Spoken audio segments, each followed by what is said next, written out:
حضرت ابو ہریرہ رضی اللہ تعالی عنہ سے روایت ہے، اللہ کے رسول صلی اللہ علیہ وسلم نے فرمایا، حضرت ابو ہریرہ کہتے ہیں عن ابی ہریرہ رضی اللہ تعالی عنہ قال ان اعرابیا اتى النبي صلی اللہ علیہ وسلم فقال دلنی علی عمل اذا عملته دخلت الجنہ۔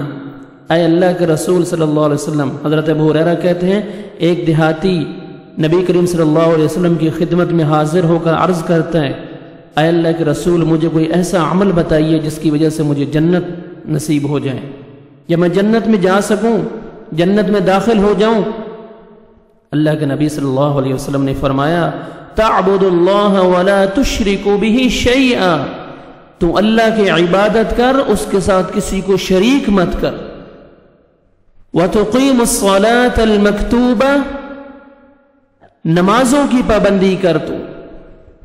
وتؤدی الزکاة المفروضہ، زکوٰۃ ادا کر۔ وتصوم رمضان، رمضان کے روزے رکھ تو۔ قال، اس آدمی نے کہا، والذی نفسی بیدہ لا ازید علی هذا شیء ولا انقص، لا ازید علی هذا شیئا ولا انقص منہ۔ اس دیہاتی نے کہا، اس ذات کی قسم جس کے ہاتھ میں میری جان ہے، جو اعمال آپ نے مجھے بتایا میں ان میں کوئی کمی بیشی نہیں کروں گا، پورا پورا ادا کرنے کی کوشش کروں گا۔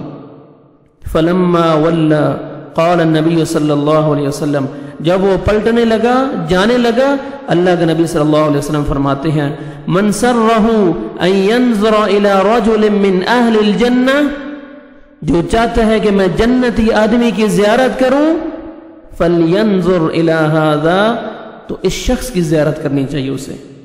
اللہ اکبر، متفق علیہ حدیث ہے، بخاری اور مسلم کی حدیث ہے۔